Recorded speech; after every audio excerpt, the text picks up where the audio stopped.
We're back.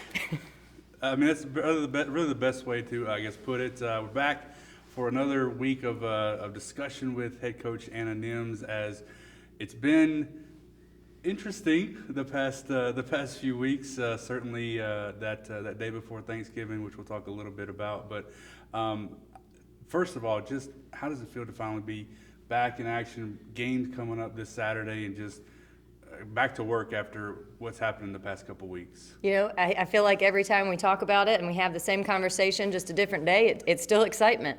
We're excited to have the opportunity to finally get on the court. It's been a long haul, and the girls have worked, and we've had to make adjustments, and you know, a few more things go on, and we make some more adjustments, and at the end of the day, it's about flexibility, and we're nailing that. So we're just excited to have the opportunity to play on Saturday. Yeah, we've talked in preseason and all that about 2020 being about flexibility, about adjusting, and certainly had to do that on the 25th, where we're in Oxford, we're getting ready to play, and then we'll find out a few hours before tip that we're not going to be able to do that.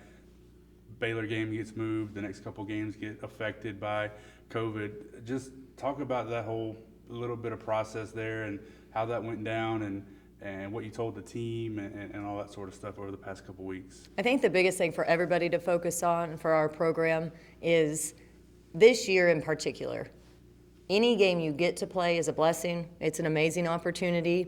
And the games that you don't get to play, it's unfortunate, but you really have to focus on the positive this season, more than any other season in these young ladies' lives and in my career as a coach. So we really worked on that. We tried to see the positive in a tough situation, because at the end of the day, it's the situation you're in. And we talk a lot about the maturity of handling situations. It's not about the situation, it's how you handle it. And I think the girls have been relatively resilient in that. We've gone from missing that game in Oxford to it kind of had a trickle-down effect, and maybe 5 kids one day, 3 kids the next day, and they were able to adjust. And once the change was made and something else went on, you adjust again. So that's kind of how we've approached it, with all the different things. And as far as the coaching side of it, if anything, it's forced our staff to be more creative, finding ways of being a virtual coach at different times.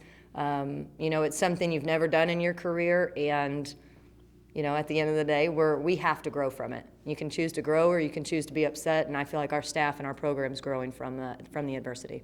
And I know one of the things that sort of we talked about while that was happening on Wednesday was the fact, and you told the team this as well, how all these different people that they may not have thought about before were working on their behalf, working to get things done, kind of behind the scenes sort of stuff. And I know you wanted to kind of speak to that a little bit as well. It's overwhelming, the amount of people that especially that first day there in Oxford, the amount of people that were on the phone working behind the scenes, our athletic training staff, our athletic director, our SIDs, everybody had moving pieces.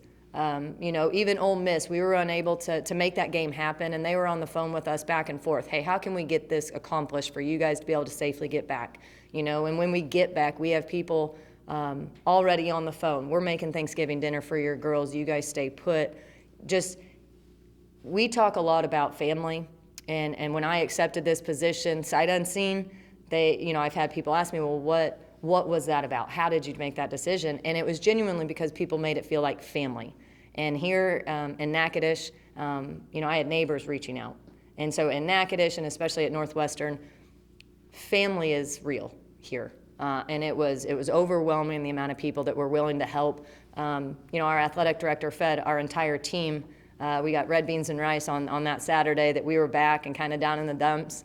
I personally got an entire box of Christmas tree Little Debbie's, so labeled only for me, so that was super appreciative. So again, you can choose to see the negative, or you can see, man, our backs are against the wall a little bit right now, and the amount of people that went to work for us, it's overwhelming. And I want to make sure that our girls see that side of it and not just see we lost a game. Because while we lost a game, but look what is all transpiring because of that. And look how many people have spent their own time, their own money, and their own resources to show you how much they care. Absolutely. Okay. Well, like you said, looking at the positives, I tend to try to do that as well, just, in general. And one of the positives is, obviously we didn't get to play those games the past couple of weeks, but we get to play this week, this Saturday, home opener, and your first game. So it all kind of, I think maybe it all kind of worked out in the best in the end. I mean, you can't disagree. Now we get to have our season opener instead of, in Oxford, Mississippi in front of, the 13 people that we traveled with. Now we're going to get to do it at home. I'm over the moon about getting to not only play, but, I'm genuinely excited about having my first D1 experience here at home and in front of our fans. Yeah, and especially I think that adds to it a little bit like you just mentioned, the different meals and the different people that have kind of rallied behind the past couple of weeks. Now they get to come to the game and see you guys on the floor for the first time. So I think it just, like I said, I think it all got, in a year of 2020 where not everything has gone well, I think that kind of worked out. Find the light in the dark. That's right. So tell me about the past week once we kind of figured out we're going to play Saturday, preparations for ULM, and just getting ready for Saturday after kind of pausing activities for a while. Mm-hmm. I think the biggest thing for us was going to be getting our bodies back into condition. Even when you take 1 or 2 days off, your body feels it. Your ball handling's a little less tight. Your shot, because of your legs being tired, may fall short a little bit. So we've really just focused on trying to get our bodies back in a quick but safe manner. Doing a lot of game-like shooting. Today will be the first time we actually tackle a team practice. We've been doing more small group work and getting in and like I said, focusing on conditioning and allowing them to come in and just get up, be in the gym, get back used to it, be around each other, and so that's how we've just had to handle the week. Group work, and now we're moving into teamwork. Yeah. So, like you said, first full team kind of deal today. We're shooting this on Wednesday. What are you hoping to see today, tomorrow, Friday, as you spend the last couple of days really getting ready for the game? We really have to have a lot of discipline, and we have to have a lot of focus.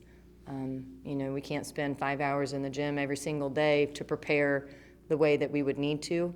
So we're going to have three team practices before our season opener. So there's a little bit of, that's a little scary.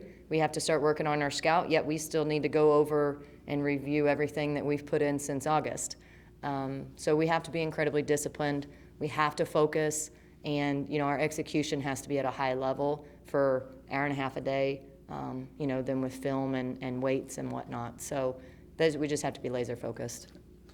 All right, Coach. Well, like I said, excited about finally getting able to play, getting on the court. I know you are. I know the staff is ready to go, and just kind of counting down the minutes until tip-off on Saturday afternoon. Yes, sir. Hope everybody comes out. Thank you, Coach. All right. Thank you. Borkum.